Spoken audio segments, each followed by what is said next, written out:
수업하겠습니다. 다 수업 자료 다 받고 펜 들어있고 그지?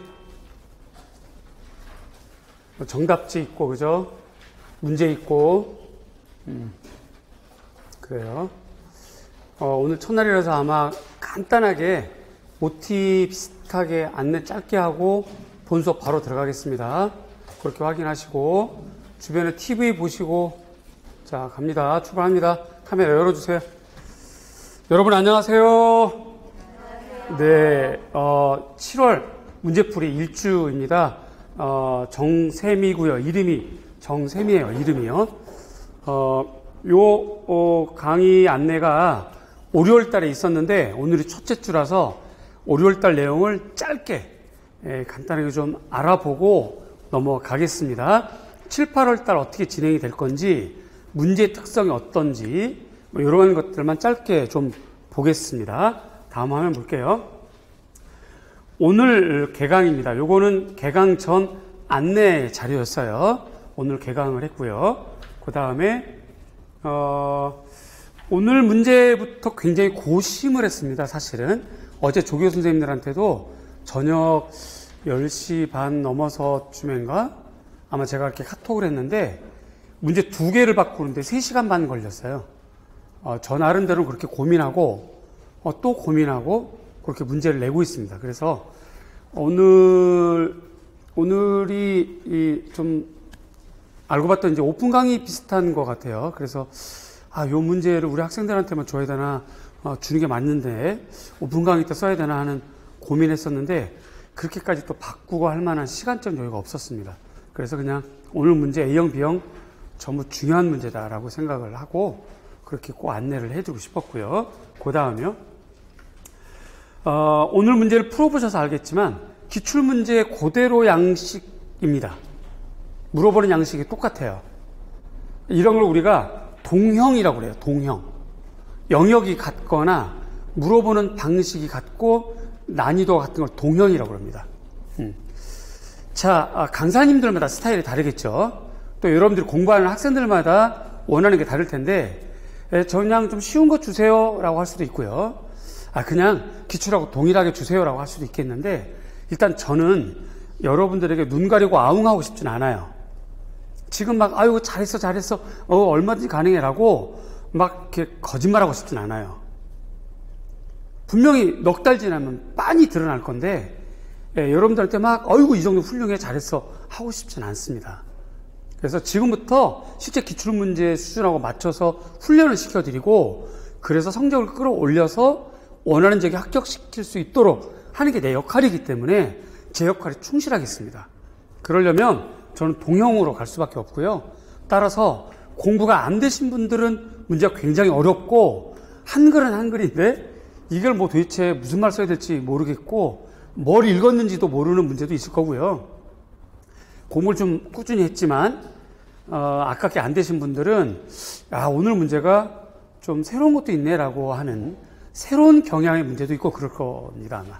그래서 어쨌든 동형이라고 하는 거 문제 퀄리티만큼 최고입니다. 그건 자신해요. 여러분들이 오늘 한 주만 자료를 봤던 또는 8주 내내 자료를 봤던 그 자료만큼 뿌듯한 마음으로 공부하셔도 전혀 손색이 없을 겁니다. 그 다음에요. 여기서 알려드리는 거는 제가 저한테 하는 자기 최면이자 목표입니다. 우선. 두 번째, 여러분과 함께 가자라고 하는 그런 결의입니다. 요거 우리 카페 가면 다 나와요. 우리 카페가 이게 뭐 거짓말할 수가 없잖아요. 인터넷에서 하는 그런 것이라서 그대로 올려져 있는데 2014학년도부터 선택형으로 바뀌었죠. 서술형으로 바뀌었죠. 선택형에서 서술형으로. 그래서 14학년도부터 작년도까지 문제의 23문항 정도에서 제가 요 정도 건드린 겁니다. 요 건드린 거는 여기서 말한 적중이란 4점짜리 중에서 1점을 맞아도 적중, 2점을 맞아도 적중, 4점 달 맞아도 적중 요런 얘기들이에요. 따라서 요 정도 건드린 정도면 요것만 여러분들이 충분하게 소화를 하면 원하는 적에 합격할 수 있습니다. 단순하게 산술적으로 생각하면. 거짓말 할 수가 없으니까요. 그래서 올해도 이렇게 가려고 하고 있습니다. 그래서 오늘 문제도 그렇게 만들었어요. 요즘 나올 만한 트렌드이거나 올해 꼭 나올 것 같은 문제로 구성했습니다. 그래서 여러분들에게 이따도 말씀드리겠지만 제가 드리는 문제를 먼저 이해하시고 그 다음에 암기하시는 게 중요해요. 그걸 철저하게 하셔야 됩니다. 7월 첫째 주이기 때문에 당연히 2주 지나면 까먹을 거예요. 사람이니까. 따라서 한 달에 2바퀴 정도 돌리는 걸 목표로 삼으시고 2주 후에 오늘 걸 다시 또 복습하셔야 돼요. 그렇게 되면 비록 지금까지 공부가 방향이 틀렸거나 아니면 공부가 짧거나 이제 시작했거나 모두 올해는 바라볼 수 있다. 거짓말하고 싶지 않고요. 시험은 뚜껑을 열어봐야 알잖아요. 쉽게 나올지 어렵게 나올지 어떤 영역이 나올지 그 영역에서 어떤 문제가 나올지는 뚜껑을 열어봐야 아는 건데 9월부터 출발하면 그건 사실 늦어요. 그건 그 해년도 안 됩니다. 그런데 7월은 이제 마지막 기회라고 보여져요. 이때부터 넉 달 한 2, 3주 정도만 정말 방향을 잘 잡으시면 합격할 수 있습니다. 제 생각이 아니고요. 실제 사례, 우리 학생들 중에 그런 사례가 많이 있어요. 지난번에 말씀드렸지만 이제 부산 강의를 안 하는데 부산에서 모르던 분이 이렇게 찾아와서 인사를 했어요. 그래서 뭐 그냥 아유 반갑습니다라고 했는데 사실은 모르죠. 인간생이니까. 그런데 이제 그분 얘기를 들어봤더니 가정이 있으시고 나름대로 주부인데도 7월달 문제와 정답으로 중심으로 공부를 해서 부산에 합격했거든요. 그래서 인사하러 왔었단 말이에요. 그런 사례가 있어요, 다. 초수 합격생도 있고 장수 합격생도 있습니다.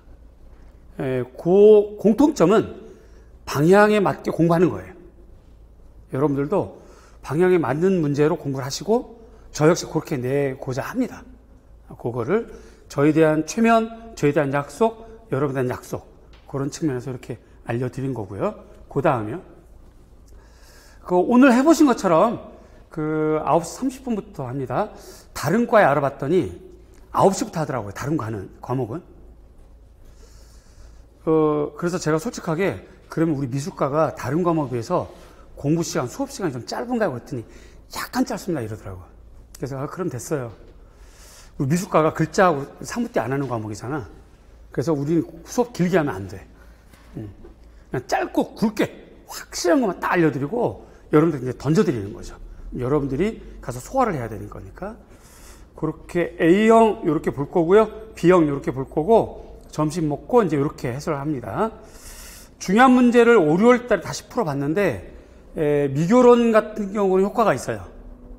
미술사 같은 것도 효과가 있습니다. 근데 이제 6월 달에 모의고사도 있고 그러다 보니까 요거를 6월 달 미술사에서는 활용을 좀 못했고요. 7, 8월 달에 모의고사 없으니까 요걸 좀 활용해 볼 겁니다. 다시 말씀드립니다. 미교론 교육과정은 요거 효과 있어요. 표현 영역은 뭐 각자의 공부 스타일에 맞아서 요거는 그다지 의미가 없고 미술사에서는 다시 요거 활용하겠습니다. 그렇게 진행할 거고요. 개별 상담 오늘도 중간중간에 했는데 앞으로도 계속 할 거고 공부가 자기가 짧다 그러면 저를 개인 과외 선생님이라 생각을 하시고 문제 풀 때 90분, 180분을 그냥 앉아서 묵상 수련하지 마시고요. 연구실로 오세요. 오셔서 저는 이거 못 풀었어요. 이거 모르겠어요. 이거 어떤 걸 공부해야 됩니까? 라고 물어보시면 침착하게 제가 개인 레슨 할 수 있으니까 그렇게 오십시오. 그것이 가장 좋아요. 그 다음에요. 뭐 넘어가고 그 다음에 영역별 우리가 특징이 1, 2월 달에도 1주부터 끝주가 미교론부터 서미사로 이어집니다. 3, 4주도 그렇게 돌아갔고요. 5, 6월 달에도 그렇게 돌아갔고 7, 8월도 그렇게 돌아갑니다. 이따가 이제 과정을 좀 보면 아시겠지만 주차가 같기 때문에 만약에 이 강의를 듣는 학생 중에 5, 6월 강의를 듣는 학생이 있다면 5, 6월 1주 강의와 7, 8월 1주 강의 영역이 똑같아요. 그래서 그거를 함께 복습하시면 좋습니다. 영역이 같으니까요. 문제는 좀 다른 거예요. 그러니까 그렇게 하시는 게 좋겠고 꼭 암기해야 되는 키워드랑 문장을 정답으로 제시했으니까 그건 먼저 외우십시오. 요때 문장과 키워드는 출제될 만한 책에 나와 있는 문장이에요. 그래서 일반적인 언어가 아닐 수 있습니다. 조금 어렵다는 얘기겠죠. 이거를 일반적인 용어로 바꾸면 여러분들이 그대로 써서 시험장에서 제출할 거 아니에요. 그럼 점수를 못 받아요. 그 책에서 출제를 했으면 그 책에 있는 문장으로 점수 채택을 합니다. 정답 채택을. 따라서 여러분들이 일반적인 용어가 아닐지라도 조금 딱딱하거나 다소 좀 어려운 단어일지라도 익숙해지도록 여러 번 반복하시고 그걸 좀 외워두십시오. 그게 책을 본 효과가 생깁니다. 그 출제된 책을 보는 효과가 생기는 거거든요. 꼭 좀 그렇게 하시고요. 관련된 이론, 오늘도 기본서나 심화서나 마인드맵을 함께 좀 보면서 이렇게 수업을 진행하겠습니다. 그래서 앞으로는 기본서나 심화서 혹은 마인드맵을 가지고 다니시고 혹은 이전에 다른 선생님 수업을 들어서 제 책을 안 갖고 있다면 괜찮아요. 그 책 혹은 단권화된 걸로 가지고 오세요. 그러면 주차에 맞게 이론 공부하면 되겠습니다. 그 다음에 채점하고 첨삭이 지금 이제 5, 6월까지는 A형만 있었는데 7월부터는 A형, B형이 됐고 그 다음에 아마도 인강 담당자가 아마도 교수님 인원이 많이 늘을 것 같아요 라는 얘기를 해서 그래서 이제 채점하고 첨삭을 좀 조정을 할 건데요. 5월, 6월까지는 4주 내내 첨삭까지 해드렸어요. 채점 플러스 첨삭. 그런데 아마 2번은 채점 플러스 첨삭이 될 거고 2번은 채점만 이렇게 하게 될 겁니다. 그러면 맞은 것만 동그라미 점수가 가해지겠죠. 나머지는 의미 없는 거의 점수에 반영이 안 되는 그런 문장들이에요.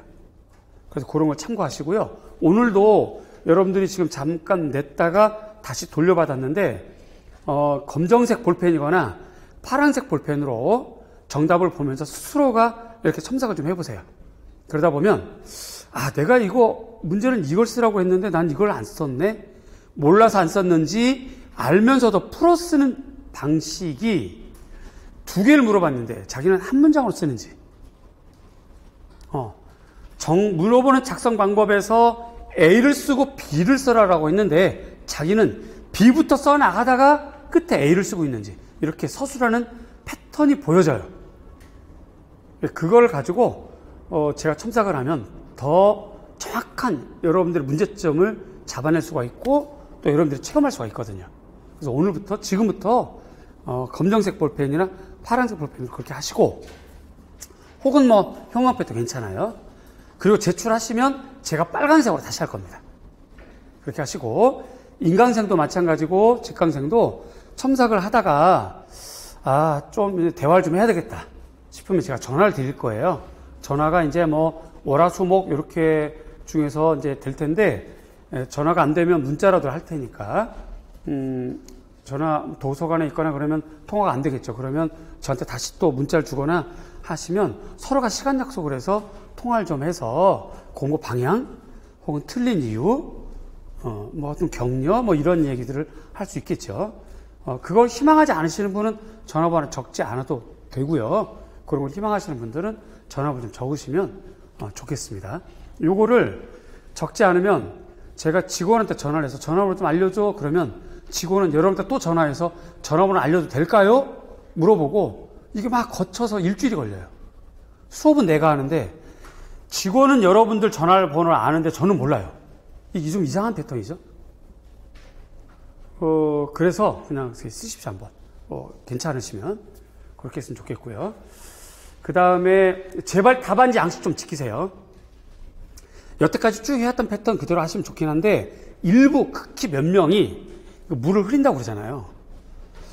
애들도 아니고 성인인데도 불구하고 이걸 지키지 않으니까 담당자가 스캔해서 그걸 오려서 사이즈 맞춰서 확대하고 그리고 막 보내고 이러고 있는 것 같아요.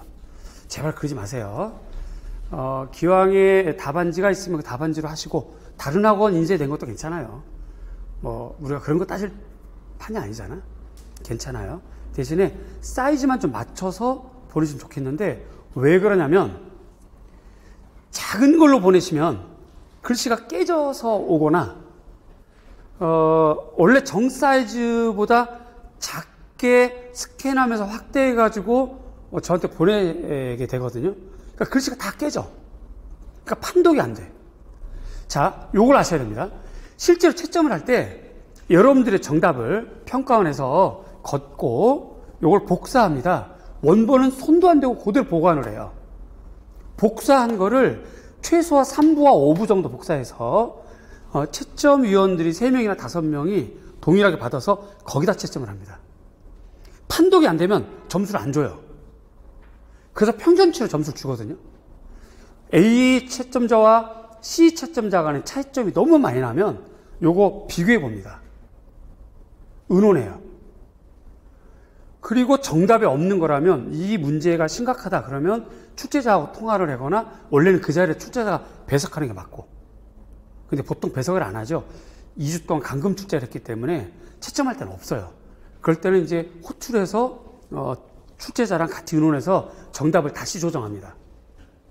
역시 그 과정에서 글자가 판독이 안 되면 누가 손해냐면 여러분이 손해예요. 자, 그런데 저한테 첨삭제가 왔다. 이게 사이즈가 작으면 이 사람이 원래 글씨가 작은 건지 확장하는 데에서 작은 건지 구분이 안 되잖아요. 이럴 땐 제가 뭐라고 얘기해 줄 수가 없어. 선생님 글씨 크게 쓰세요, 글씨 또박또박 쓰세요 라고 하던지, 아니면 이건 내용이 틀렸어라고 해야 되는데 그런 얘기 일치 할 수가 없어요. 그러니까 가급적 사이즈 좀 지켜주시고, 그 다음에 지금까지 해왔던 스타일 무난하게 하신 분들 있잖아요. 그런 분들은 괜찮고요. 일부 몇 명만 얘기하는 겁니다. 그리고 또 오늘 또 어느 분은 저한테 제가 글씨가 확장하면서 깨진 게 아니라 글씨 작은 것 같아요 문자를 보내셨어요. 이렇게 소통하면 됩니다. 그래서 제가 그분한테 고마워요, 문자 줘서 고마운데 그렇군요 라고 했는데 그렇게 소통하면 돼요. 근데 그분은 여태까지 문제가 없었고 전혀 다른 분, 막 이렇게 막 순서도 엉키고 막 뒤집어서 하고 막 난리가 아니야. 너무 직원을 괴롭히더라고. 그래서 그게 좀 아쉬웠는데 어쨌든 양식 좀 지켜주시고, 오늘 풀어보셔 하시겠지만, 그리고 다 같이 느껴보셨잖아요. B형일 때는 다 문제 받자마자 다 나가셨잖아요. 거의 그냥 편안한 마음으로 점심 먹으러, 그렇죠? 도대체 아는 게 없으니까 이렇게 마음 편안하게 드셔야 돼요. 제 문제로 점수를 많이 받을 생각하시면 곤란합니다. 그래서 도움이 안 돼요. 오히려 틀리는 게 더 좋아요. 틀리는 게. 자, 인강생 중에서 몇몇 분이 한 10명 정도가 정답을 먼저 공부하고 암기한 다음에 답을 막 쓰는 분들이 있어요. 좋은 방법이기도 합니다. 일단 심리적인 불안감, 자극은 덜 받으니까. 처음부터 막 못 써서 저괴감 빠지는 일은 없으니까 괜찮습니다. 좋은데 주의할 점. 정답을 외워서 쓴 건지 보고 쓴 건지 구분이 안 되도록 쓰는 거는 도움이 안 돼요. 외웠는데 까먹었겠죠. 일부분 까먹은 흔적이 있고 자기 글로 썼을 때 그게 도움이 됩니다. 그분은 그렇게 하면 합격해요. 그러니까 정답을 보고 공부를 하시더라도 다시 쓰더라도 정답처럼 똑같이 쓰지 마시고 자기 글로 쓰시고, 그 다음에 외워서 쓰시는데 까먹었으면 까먹은 채로 쓰세요.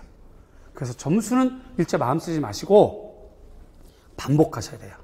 반복. 그리고 조금 전에 말씀드렸지만 여러분 모두가 오늘 답지 2개씩 나갔을 거예요. 꼭 다시 써보라고 주는 거예요. 자기 글로 써야 돼요. 자기 글로. 혹은 참고도서를 보고 응용해서 써야 됩니다. 그럴 경우가 좋아요. 그런 거 꼭 잊지 마시고 그랬으면 좋겠습니다. 그 다음에요. 네, 이렇게 해서 좀 안내해 드렸고요. 몇 개 좀 더 안내를 하자면, 요 화면 내리고, 우리 카페를 가면, 7월 강의 계획표, 요거 좀 볼까요?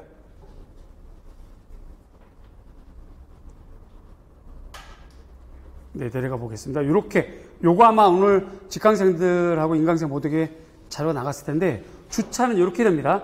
1주부터 8주. 1주가 미교론이에요. 다음 주가 교육과정입니다. 교수법, 평가, 교육과정 다 들어가 있어요. 다음 주는 정말 더 난리일 거야. 여러분들이 피하고 싶었던 교육과정. 피할래야 피할 수 없는 교육과정, 떡하니 버티고 있는 교육과정. 안 해왔던 성취과정 다 나오고요, 성취기준. 보도 듣도 못한 교수법 다 나오고, 알고는 있는데, 수행평가 시험 문제 이렇게 나오나 하는 문제도 있을 거고요.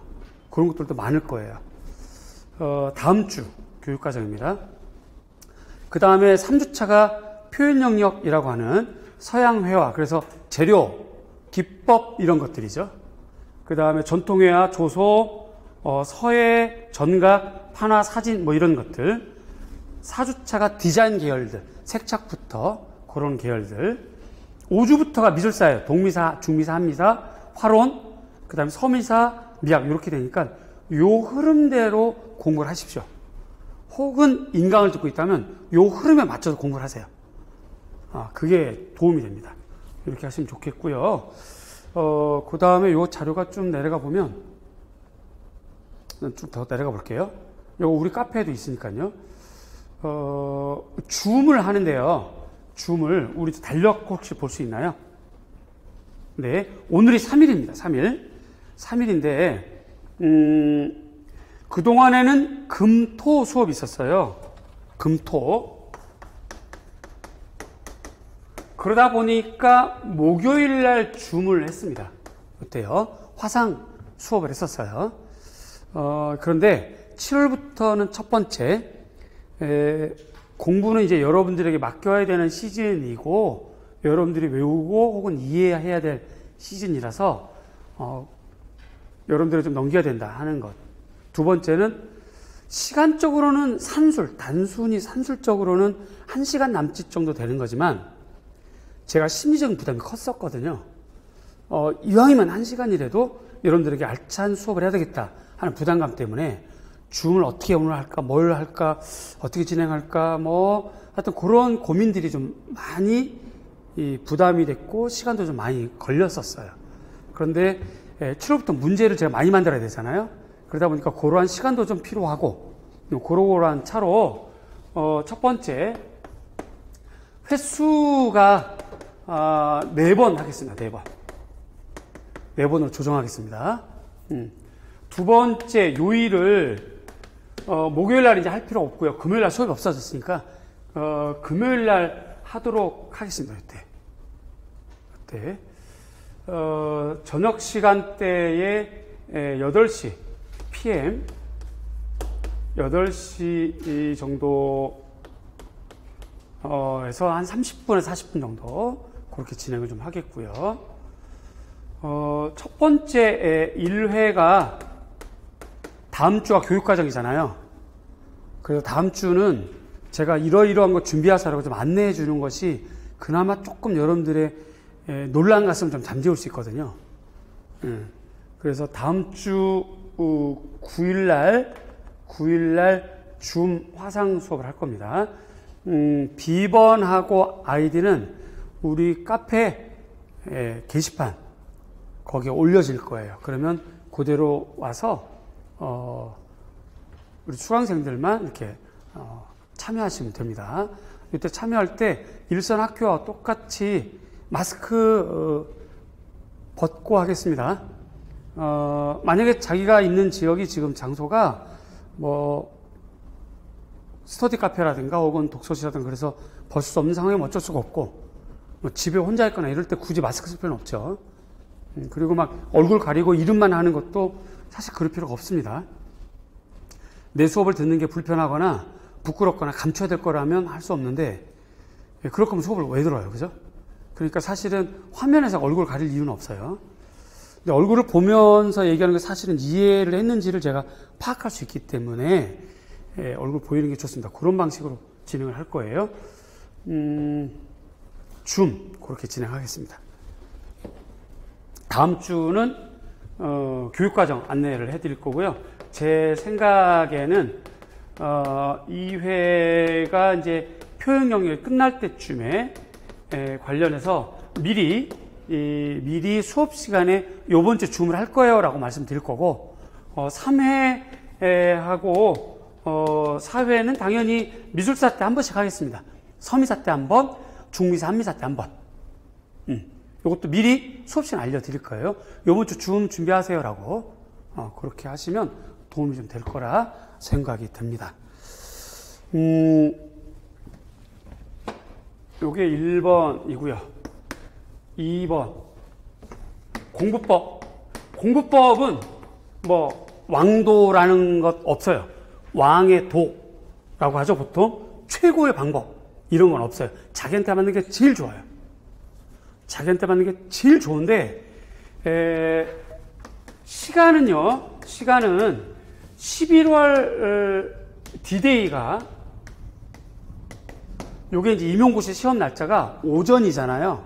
발표가 되면 11월 넷째 줄 텐데 오전이면 이때부터 거꾸로 약 한 40일 정도부터는 요 시간대를 지키는 게 좋아요. 그래야 우리가 바이오 생체 리듬도 오전에 머리가 좀 맑아지거든요. 그런데 미술과가 대체로 한 반 이상이 새벽에 공부하고 아침에 몽롱하잖아요. 그러니까 이게 뭔 말인지 막 헤매다가 점심 먹고 나면 그때 정신 차리는데 그때는 이미 1교시, 2교시 다 끝나버리는 거니까 보따리 싸야 되는 거야. 그래서 시험이 11월 넷째 주면 최소한 9월부터는 여러분들이 오전에 정신이 맑은 상태로 오셔야 돼요. 그렇다면 7, 8월 달에는 그냥 자기 스타일대로 하세요. 올빼미로 하시든 아침에 하시든 걸어다니면서 하든 마음대로 하세요. 자기 스타일대로 하는 게 제일 좋아요. 두 번째로 반드시 문제를 읽으셔야 됩니다. 문제에 있는 지문이 다 책에 있는 거예요. 책에 정답만 외워서는 안 됩니다. 문제를 여러 번 읽고 그 다음에 정답을 여러 번 읽고 그 다음에 외우고 그리고 자기 글로 쓰셔야 돼요. 그래서 문제랑 정답을 공부하시고 이거랑 함께 기본서 내 책이든 아니면 다른 선생님 책이든 상관없어요. 기본서는 단권화된 거에다가 관련 필독서를 같이 읽어두세요. 오늘은 미교론이잖아요. 그럼 요번 주 내내 미교론 필독서 읽어두는 거야. 뭐 미술교육의 이해 방법이라든가 미술교육학이라든가 기타 여러 가지 필독서가 있잖아요. 그런 거 좀 읽어두는 게 좋죠. 그렇게 하시는 것이 좋겠고 요걸 보는 걸 좀 적극 권장합니다. 요즘은 시험 문제가 사고하는 문제가 많이 나와서 단순한 옛날 구서술형 스타일로 준비하시면 그럼 100% 망해요. 그러시면 안 됩니다. 옛날 선택형식으로도 안 돼요. 서술형도 불과 2, 3년 전 문제랑 요래 문제랑 너무 다르거든요. 그러니까 요즘 스타일대로 하셔야 돼요. 그러려면 많이 읽어두는 게 좋아요. 그렇게 좀 하시고 세 번째 꼭 서술하십시오. 서술 연습을 하세요. 자기 글로 하셔야 됩니다. 자기 글로 그게 제일 좋아요. 그렇게 하시고 공부하시면 되겠죠. 오전에 오늘 시험 분위기 잘 지켜주셔서 너무 감사드리고 앞으로도 계속 이제 우리가 어린애가 아니잖아요. 제가 또 매주 여기 와서 줄 맞춰주세요. 뭐 휴대폰 저 이거 안 할 거예요. 여러분 스스로가 휴대폰 끄고 줄 맞춰 앉고 책 다 치우고 이렇게 하시면 되겠습니다. 저는 그 동네 병원 협조와 배려 덕분에 백신을 일찍 맞았어요. 갑자기 뜬금없이 전화가 와서 빨리 병원 오세요. 그래가지고 그냥 뭐지? 하고 갔더니 빨리 하고 푹 나와버리더라고요. 이제 저를 좀 잘 아시는 분이라서 학생들 만나는 거니까 빨리 맞는 게 좋겠다 싶었나 보죠. 그래서 고맙고 현재 또 앞에 거리가 한 2m 정도 이상 되니까 여러분들 전부 다 마스크 쓰고 있고 그래서 강의할 때는 마스크 벗고 있을 거고 상담할 때 마스크 쓰고 할 거예요. 그러니까 그런 거는 여러분들이 안심하셔도 되겠고요. 어쨌든 여러분들 중에서도 서로 쉬는 시간마다 문 열어놓고 그죠? 그 다음에 가급적이면 거리 두고 이렇게 스스로가 우리가 방역은 끝까지 지키는 게 좋겠죠. 심지어는 여름 끝나고 여름부터죠. 여름에 너무 더워서 막 에어컨 틀고 자면 그 다음날 콧물 질질 막 감기 걸리잖아요. 그럼 누구 손에? 자기 손에요. 감기 최소한 약 먹으면 7일, 안 먹으면 일주일 가잖아요. 그 사이에 공부 하나도 못해요. 자기 손에야. 그러니까 그런 거 하시고 독감 예방주사 미리 다 맞고 그렇게 하시면 7월부터 공부 잘 되리라 생각됩니다. 네, 여기까지 제가 안내를 해 드렸고요. 혹시 진행상에 궁금한 점? 진행상에 궁금한 점? 사소한 것도 괜찮아요. 없죠? 부탁의 말씀드립니다. 7월부터는 문제가 어렵다고 말씀드렸죠. 어려운 게 아니라 그냥 기출 수준이야. 기출 수준인데 이때까지를 목표로 하고 있는데 지금은 고작 7월인데 앞으로 7, 8, 9, 10 이 기간 동안 공부를 해서 실력을 쌓아서 이렇게 가는 거니까 이때 공부하는 게 얼마나 뭐 되겠어요? 당연히 안 되는 거지. 당연히 안 되는 거야. 근데 시험장에 가서 시험지 받으면 막 당황하고 막 무릎 떨리고 하지만 시험 다 끝나고 대문 열고 집에 와서 정답 알아보면 그렇게 쉬운 문제였는데 하는 생각 들잖아요. 작년도 기출문제 보세요. 지금 여러분들이 이렇게 쉬운 문제 막 이렇게 껴뚱하게 돼요. 근데 그때는 얼마나 힘들었는데 그 생각을 하시면 오늘 문제 어렵지만 사실은 기출문제 수준이다라고 보시면 좋겠고, 자, 당부의 말씀. 어렵거나 이해가 안 되면 이렇게 살짝 드세요. 아무나 괜찮습니다. 단 감독님은 안 돼요. 이렇게 드시면 제가 그 부분 다시 설명할 겁니다. 이해를 못했는데 그냥 넘어가면 누구 손해? 자기 손해예요. 자기 손해. 요거를 쉬는 시간에 연구실 와서 물어봐야지라고 하면 그 효과가 떨어져요. 아무래도 쉬는 시간이란 짧은 시간. 그래서 제가 또 쉬는 시간이라서 막 헉헉거리고 있을 텐데 좀 제대로 설명이 안 될 수도 있으니까 그때 드세요. 그렇게 했으면 좋겠고. 어제 용어사전 강의가 끝났는데 세상에 감동, 전혀 생각지도 못했던 일. 촬영하시는 분이 종강이라고 저희들한테 마카롱 점심 때 사서 차갑게 해가지고 끝날 때까지 기다렸다 우리한테 주더라고요. 사실 우리가 줘야 되는데. 그래서 그냥 감동 먹었어요.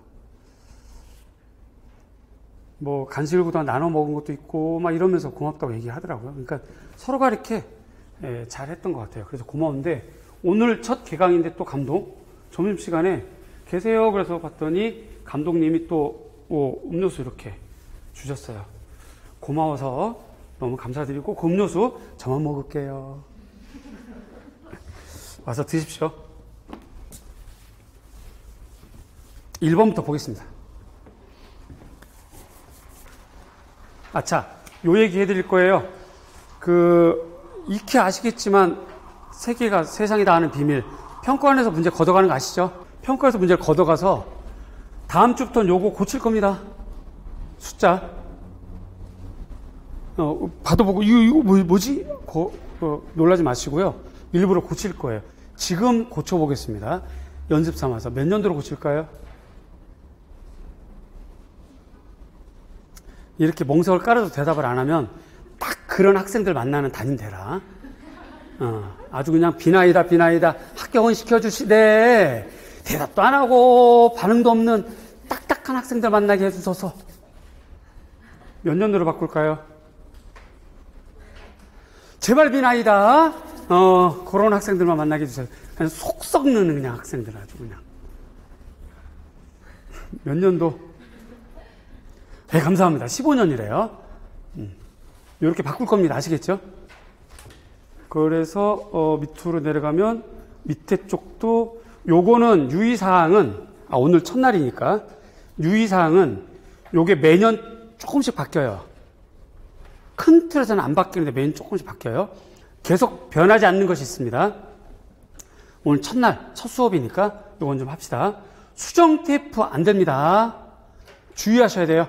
지금 공부 처음 하시는 분 혹은 이제 문제풀이 처음 하시는 분 요거 아직 이런 정보가 좀 없는 분들 주의하셔야 됩니다. 수정 테이프 안 되고 초안 작성은 문제지 여백을 활용하십시오. 무슨 말이냐면 여러분 중에 혹시라도 정답을 문제에다 딱 쓰고 답지로 옮겨 적는 분이 있다면 그 습관 바꾸셔야 돼요. 바꾸셔야 됩니다. A형이 90분, B형이 90분이에요. 그런데 90분이라고 생각하시면 안 되고 최소한 마이너스 10분, 합쳐서 80분 이렇게 생각하셔야 돼요.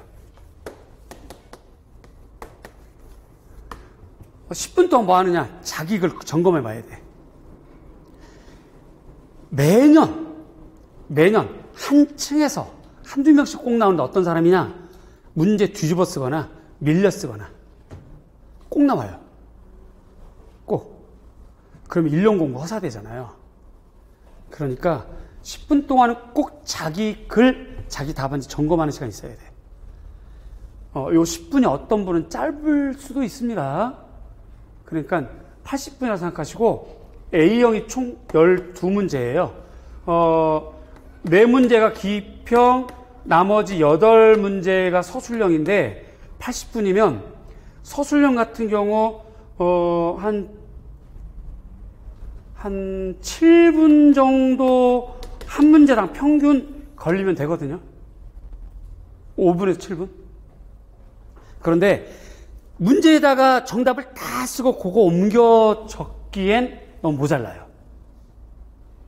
그래서 그런 습관 바꾸시고 문제에다가 정답이 되는 키워드만 탁탁탁 적는 거야. 그런 것도 훈련, 그런 것도 실력, 보이지 않는 점수 이렇게 생각하셔야 돼요. 그래서 문제에 딱 떠오르는 정답 키워드 탁 적고 요 순서 이렇게 하고 표기, 끊어있는 표기, 기억, 니은 하고 그거를 이제 답지로 옮겨 적는 거지. 그렇게 하시고 그 다음에 다른 거 문항 내용 기재하지 않습니다. 문항을 그대로 옮겨 적는 건 안 돼요. 흔히들 그 교대원 최근에 졸업했던 분들이 이런 습관, 논문 습관처럼 무엇무엇을 서술하자면 다음과 같다, 뭐 이렇게. 그런 것들은 좀 안 하시는 게 좋겠고, 그 다음에 지워지지 않는 거, 번지지 않는 걸로 하셔야 되고, 사인펜 안 됩니다. 어느 분은 이게 글씨가 이게 서인지 막 구분이 안 가는 분들, 안 돼요, 그런 분들. 가로선 그어서 답란을 줄 추가하거나 세로선 그 답란을 다단으로 구분할 수 있어요. 그래서 해보시면 아지만 글자 수가 늘어나진 않아요. 이럴 경우는 답을 줄을 똑바로 그어야 돼. 그래서 이런 건 굳이 권하고 싶지 않고 2줄만 긋고 수정할 수 있습니다. 2줄. 그거 이상은 안 돼요. 2줄. 그 다음에 이제 추가하실 때 이런 거 이렇게 2줄 이렇게 긋고 그 다음에 어떤 글자가 있다. 일단 이렇게 해서 뭐 이렇게 갈 수는 있죠. 문장이 길게 될 경우는 이렇게 고치면 됩니다. 요거 말고 뭐 허자 뭐 이렇게 되면 이거 안 됩니다. 절대 안 돼요. 이거 채점을 안 해요. 웃기는 예공인데 그 문제만 채점 안 하는 게 아니라 그 페이지 전체 채점 안 할 수도 있어요. 그러면 시험 보고 잘 봤어. 와, 가채점했더니 완전히 합격이야. 너무 좋아. 그런데 실제 받은 점수가 자기 생각보다 10점 이상 차이 나면 분명히 이런 문제일 거예요. 그거 주의하셔야 됩니다. 그리고 요거 주의하셔야 돼요. 답안란 이외의 공간, 옆면에 조금이라도 넘어가면 부정행위로 간주하고 채점을 아예 안 해버려요. 점 하나 찍어도요, 그럴 수 있잖아요. 점 찍은 거 있잖아. 그거 내 거니까 점수 더 줘. 라는 얘기를 주고받을 수 있을 거 아니야. 채점자랑. 그러한 것들 때문에 점 하나 넘어가도 점수 안 줍니다. 그리고 주의하시고, 네, 요 정도면 충분히, 요 내용은 매년 조금씩 변하는데 지금 말한 건 변하지 않습니다. 참고하시고요. 자, 이제 내려가겠습니다. 요 위에 것도, 네, 그냥 뭐 아무거나 바꾸세요. 네. 자, 1번부터 가겠습니다. 슈타이너예요.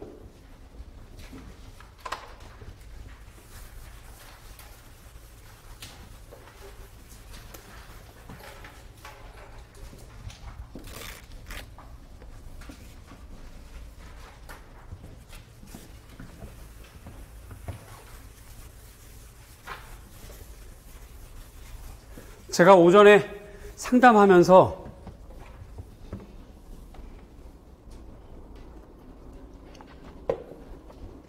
또는 전화 상담하면서 7월부터 8월 공부에서 가장 중요한 것이 첫 번째, 자기 이 분석표가 필요하다라고 말씀드렸는데, 자기 분석표에는 기출 분석이 있어야 되고요. 영역별로 올해 무엇이 나올 것 같다라고 하는 생각이 있어야 된다는 얘기야. 그런데 그래서 자기 이 점검표,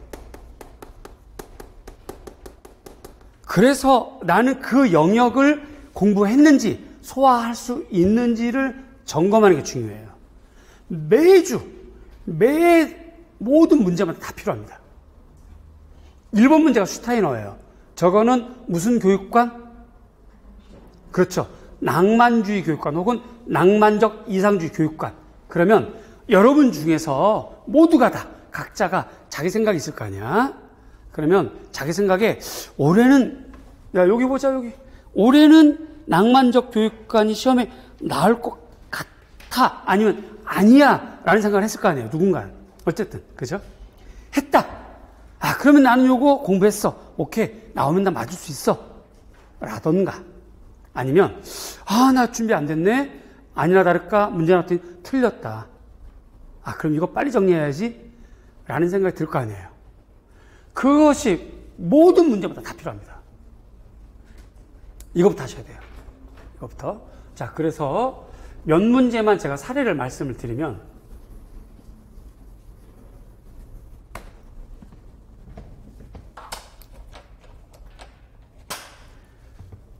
미교로는, 미술교육학 이론, 미교로는 주로 요즘은 학자가 나옵니다. 학자의 용어가 나와요. 2, 3년 전부터는 학자가 주장하는 이론도 나오는데요. 이론에 따르는 목적, 방법이 함께 나옵니다. 최근에는 이것을 넘어서서 사조로 물어봅니다. 미술교육 사조. 사조로요. 그렇다면 미술교육 사조, 우선 고대로 가야죠. 그죠? 그 다음에 중세 해야죠. 그 다음에 르네상스 해야죠. 그 다음에 17, 18세기 해야죠. 자, 요때부터 걸쳐서 우리가 여기를 표현, 기능, 중심, 미술교육 사조라고 그래요. 이때부터. 요것이 이 18세기 이후 지금까지도 있습니다. 요거. 그 다음에 1890년대부터 학생들 중심으로 하는 창의성 중심 사조라고 그래요. 그 다음에 1920에서 40년대에 있었던 재건주의 사조라고 그래요. 한편 요때 사조를 넘나들면서 관계없이 학자 개별적으로 아동 중심이거나 인간 중심이거나 선험적 철학관을 갖고 있는 사람들을 우리가 일컬어 낭만적 교육관이라고 그래요. 그래서 별도로 이걸 어디다 써야 될지 모르겠어요. 일단 뭐 여기다 해보자.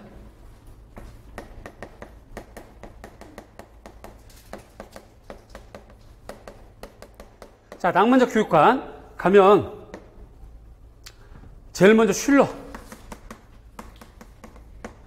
1795년, 프레벨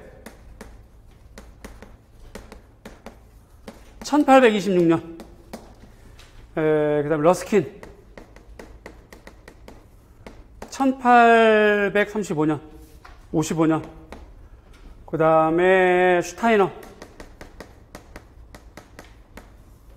1919년. 허버트 리드. 1945년. 요런 사람들이 시대를 넘나들며 사조를 넘나들며 각각의 특성이 있었는데 공통점이 선험 철학이거나 낭만적 교육관이거나 인간주의 교육과정이에요. 자, 그럼 다시 돌아가서 자기 분석표가 있는지 확인. 자, 자기는 기출해서 올해 낭만적 교육관 시험에 나올 수 있다, 없다 판단이 먼저 있어야 돼. 안 나올 것 같아. 그럼 1번 제껴. 1번 제껴. 나올 것 같아. 그러면 해야지. 그런데 자기는 준비가 했다. 그랬더니 맞았다. 준비했는데 틀렸다. 뭐 하여튼 여러 가지 분석을 하셔야 돼요. 그런 측면에서 지금 슈타이너입니다. 이거. 슈타이너는 우리와의 연계성이 첫 번째 중요도 이유가 학자 이론 자체가 중요해요. 자체가 중요해요. 두 번째가 2015 한국 교육과정 개정과 유사합니다. 특히 일부분 같은 것도 있어요. 에포크라고 하는 주기 집중 수업. 2015 교육과정, 봐요. 2015 교육과정을 수업과 평가로 나오자면 2015에서 주장하는 수업의 특징 한마디로 얘기해 보세요.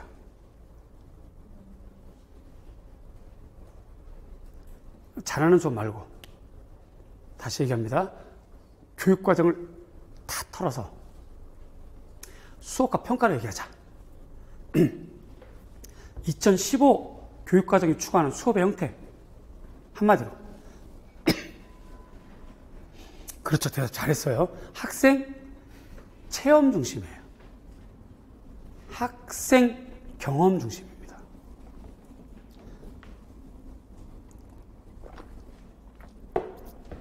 얘가 바로 그래요. 그래서 중요하다.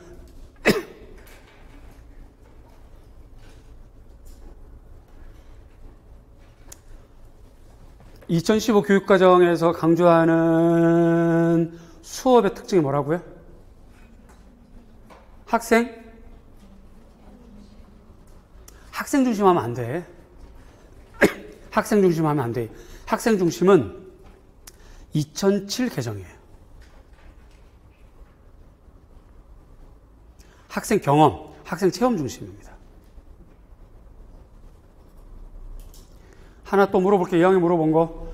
2015 개정 평가가 추구하는 평가 형태, 형식은?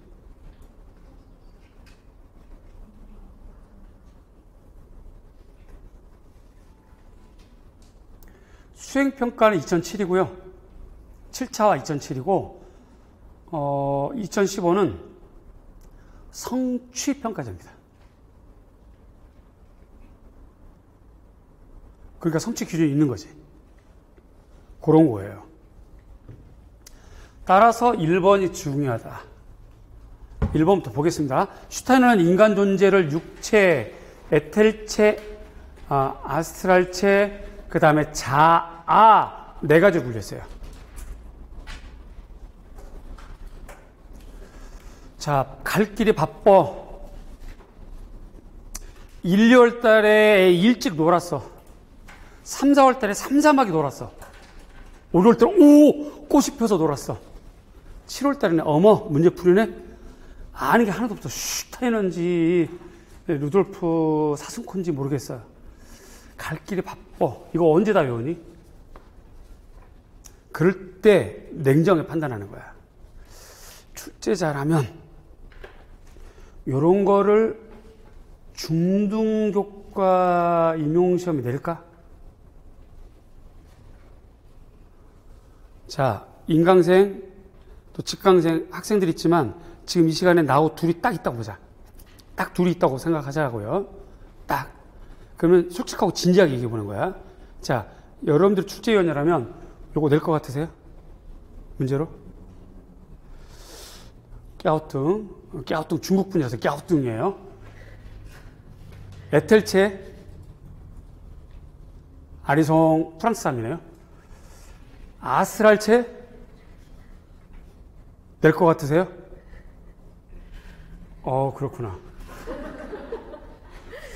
저는 요거 좀 요거까지는 아닐 것 같고, 요거는 낼 것 같아요. 쉽잖아, 말이. 누가 봐도 중요하고 핵심이잖아. 슈타이너 하면 자아지. 너야, 너. 나 말고 너.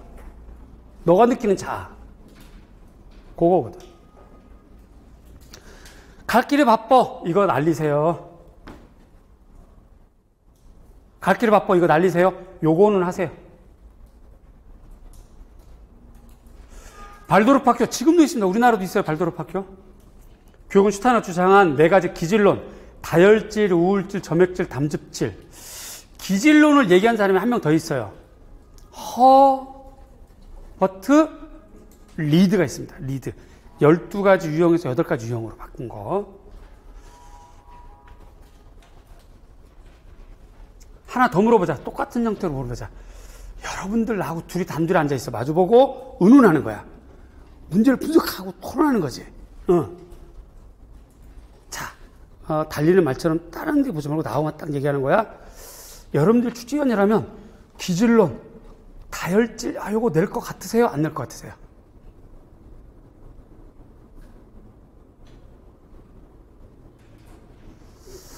묵묵부답, 무건수행을 하고 계시고요. 어느 분은. 백담자에 계십니다, 지금. 또, 낼 것 같으세요? 안 낼 것 같으세요? 아리까리 일본 분이시네요. 저는 이거는 이 다혈질이냐, 소혈질이냐가 중요한 게 아니라, 인간은 한 가지 유형만 있지 않다가 더 중요하다고 봐요. 그럼 미술교육이 어떻게 하는 건데? 한 가지 유형만 있으면 한 가지 스타일대로 가르치는 거야. 연필 들어, 팔 쭉 펴, 해칭 배운 대로 그려, 착착착착. 한 가지 방법이지. 유형이 다르면 그 아이에 맞춰서 해야 되지 않을까? 그게 허버트 리드와 슈타이너예요. 그게 더 중요해. 그래서 얘는 외우는 게 중요한 게 아니라 이해하는 게 중요해. 서술형 그렇게 나와요. 슈타이너가, 허버트 리드가 기질론은 유형론을 제시한 것에서 찾을 수 있는 의미가 뭐냐? 뭐라고 하실래요? 한 가지 유형이 아니라 미술교육은 학생 유형에 맞게 다양한 학생이 필요하다. 그게 정답이에요. 12 감각론 역시 마찬가지예요.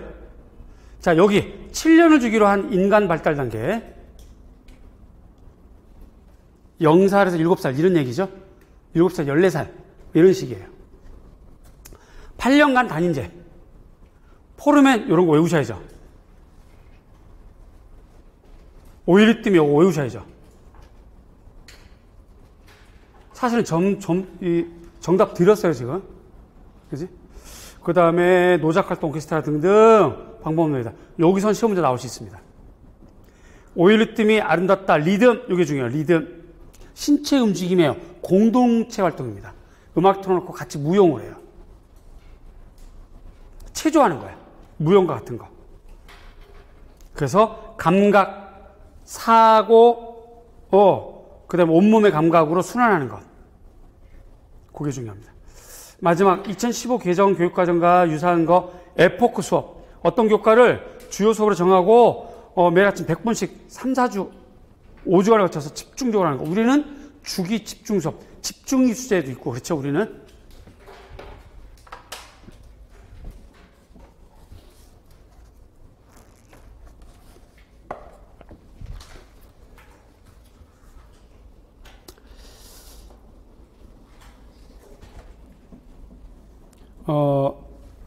요거 우리 기본세 나와요. 그리고 어느 책은 다 있을 겁니다. 요 시간에 설명을 많이 했으니까 요거 기본세 보지 않고 넘어가겠습니다. 만약에 지금 1, 2월 기본 이론 정리 안 되신 분들 페이지만 보자. 페이지만. 기본서 이거 학원이네. 89페이지. 감사합니다.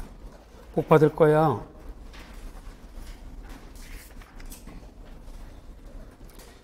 86페이지부터 89페이지 슈타이너가 나오고, 그래서 90페이지까지.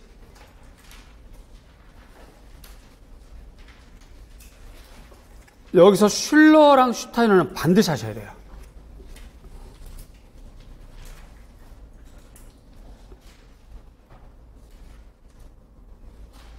슐러는 무슨 충동? 유의 충동만 있지 않지. 충동 두 가지. 그래서 균형 잡으려고 하는 게 유의 충동. 따라서 유의 충동은 서술 준비하셔야 되고, 나머지는 기입형.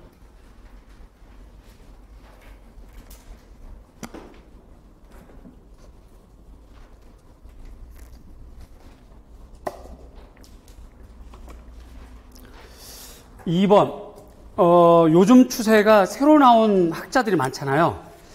2020학년도, 그러니까 2년 전이에요. 2년 전에 생판 처음 나온 학자가 두세 명이 우르륵 나왔어요. 엘게라, 칙센트미아이, 이렇게.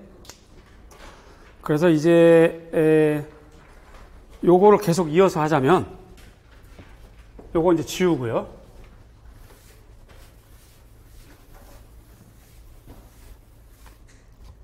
계속 이어서 하자면, 재건주의, 그 다음에 1960에서 80, 요게 이해 중심. 이른바 학문 중심이라고 하는 거. 그 다음에 1990년도가 요게 이제 다문화. 그 다음에 시각문화.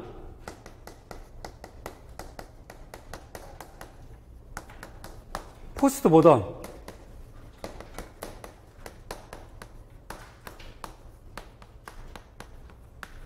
이렇게 되고, 1990년도에서 2000년대가 요게 이제 사회 참여.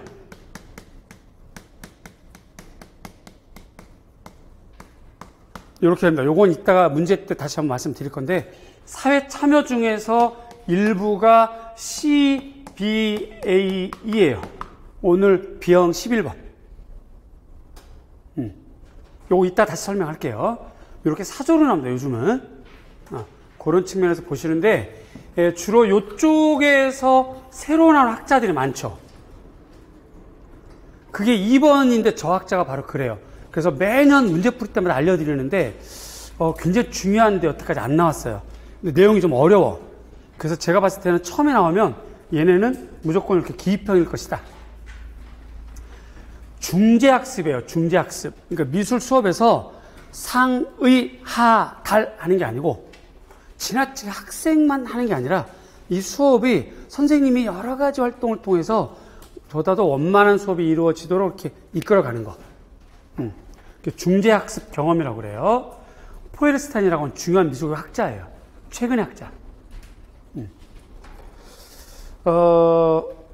초월성, 중재학습 경험을 위한 상호작용은 교사와 학생을 얘기하는 거죠. 학습적인 다측면적 상황을 연관해서 학습자의 인지기능력 향상과 더 나은 안목, 누가 있으면 교사가. 그런 개념이 수정되고 이전의 인지적 구조를 초월하는 인지적 기술. 그래서 단순하게 그냥 그 상징처리 인지라고 하는 삐아제 스타일의 인지로는 곤란하고, 비고츠키의 사회문화적 인지만으로도 곤란하고, 애플랜드의 통합적 인지라고 하는 측면에서 접근해야 된다라고 하는 그러한 논리예요. 그래서 기존의 인지 이론을 초월해야만 중재학습이 된다, 이런 얘기죠.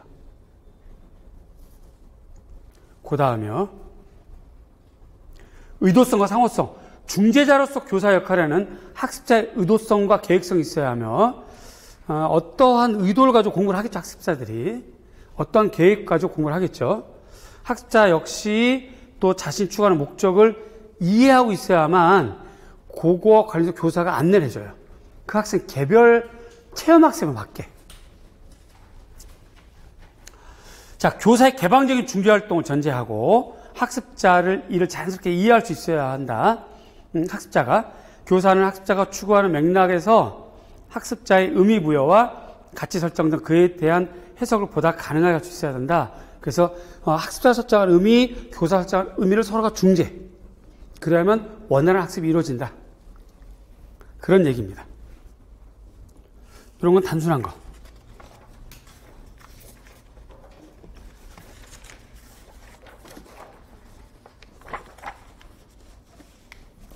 기평만 하고 잠깐 쉬겠습니다. 3번도 여기에 해당하는 거죠. 요즘 여기. 그래서 사회참여뿐만 아니라 이건 좀 다른 각도로 생태학과 미술교육이라고 하는 패러다임이 또 있는 거예요. 요즘 환경이다, 뭐 탄소 제거 뭐 막 그러잖아요. 그거 관련되어 있는 연구가 일찍 시작했어. 연구 내용물이 별로 없어. 저게 다야. 저게 다. 그러니까 뭔 서술형으로 나올 거리가 안 되죠. 일단 생태학적 측면이 사회과학주의 쪽에서 있다가 그걸 미술과에서 약간 응용하는 거예요. 생태학이라고 하는 학문이 있습니다. 요 담론으로는 근본 생태론, 사회 생태론, 영성 생태론 등으로 구분이 됩니다. 생태학적 관점이 탈인간 중심주의에 기초하고 있다는 점을 감안할 때, 그러니까 인간이 지나치게 인간 이기적이다, 자연을 훼손했다, 이성적인 것에만 집중했다, 이런 얘기죠. 감안할 때 이를 가장 명료하게 이론과 실천 내세우고 있는 입장이 바로 근본 생태학이에요. 학자들은 요런 학자들이고요. 영성 생태로는 근본 생태학과 마찬가지로 20세기 인간들의 환경과 관계하는 방식에 대해 느끼는 깊은 위기감 산물이고요. 의식의 변형, 뭔가 종교적인 거, 뭐 모든 생물은 영적인 존재야, 뭐 이런 생각을 하는 거지.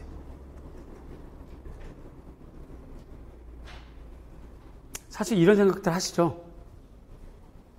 근데 부분적으로만 해서 그렇지. 모든 게 다 이렇다 그러면 모든 이에게 잘해야 되는데 일부분만 그렇게 생각하는 거야. 강아지 키우시는 분들은 강아지 저는 안 겪어봐서 모르겠는데 죽으면 기다렸다가 주인이 죽을 때까지 기다렸다가 주인이 죽으면 맞이해 주는 게 강아지라고 그러네요. 내가 아직 안 죽어봐서 모르겠어요. 저도 강아지 키워봤는데 그놈 볼 때 너무 힘들더라고. 십몇 년을 같이 살아놓으니까 너무 힘들어. 그 다른 강아지 못 키우겠어요. 자, 이런 얘기들은 영적인 존재, 중요한 존재들이야 라고 해서 아이고 우리 강아지 어쩌고 이렇게 할 건데, 여기다가는 또 누가 손대면 와 손대자 이렇게 이제 덤비잖아요. 이런 거는 이기적인 영적인 관계인 거지. 모든 사람에게 해야 되는 거, 그게 바로 영성 생태론. 미술교육의 선택적 접근 방향은 첫째, 생명교육으로서의 미술교육, 미적 감수성 함량의 미술교육. 셋째, 생태적 각성, 영성 회복. 딱 미술교육이 딱 좋죠. 대지미술을 사용할 수 있으니까, 자연을 응용할 수 있으니까, 환경을 바라보게 하니까, 체험 영역에 이런 생태학적 이론이 포함될 거예요, 앞으로는. 거기 답니다. 괜찮죠? 넘어가겠습니다. 월터 스미스 4번. 여기에 해당하죠? 여기에 해당하는데 2016학년도에 한번 기출이 됐었어요.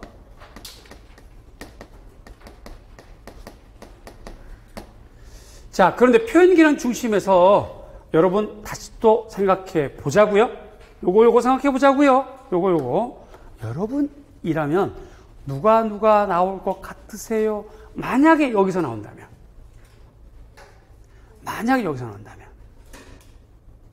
일단 표현기능 중심 대부 페스탈로치 안 나왔잖아. 그렇죠? 사범학교 그 다음에 산업 드로잉의 원조 월터 스미스죠. 페스탈로치의 친구이자 그의 아들. 그래서 페스탈로치 드로잉 교육을 유럽과 미국에 전파한 사람 허르만 크루시. 이런 사람들. 이걸 출판한 사람, 메리 다나 힉스. 이런 사람들이죠. 출판. 전부 다 페스탈로치과예요. 드로잉 방법이 똑같아.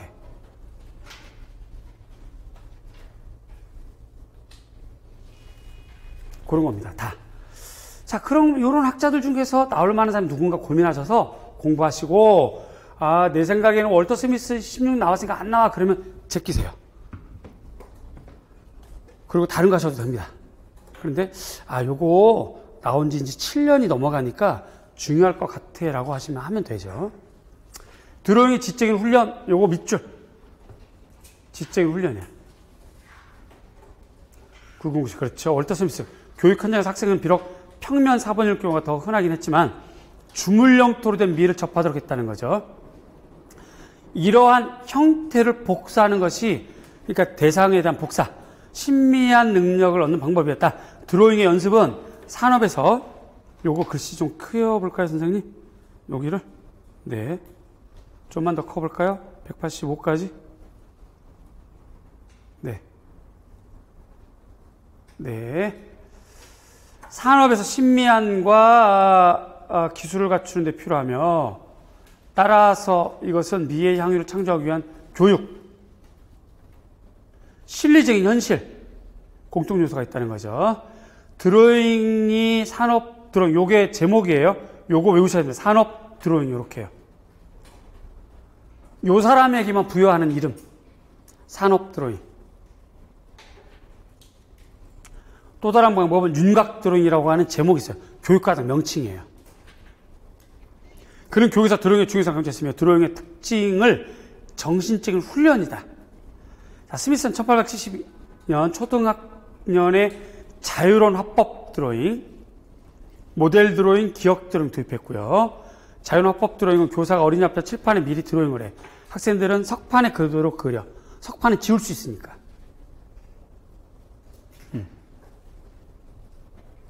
또 당시에 석판을 구하기 쉬웠거든요. 모델 드로잉은 초등학교 상급 학생들에게 도입됐다. 이렇게 됩니다. 요거 정리하시면 될 것 같아요. 잠깐 쉬었다가 하겠습니다.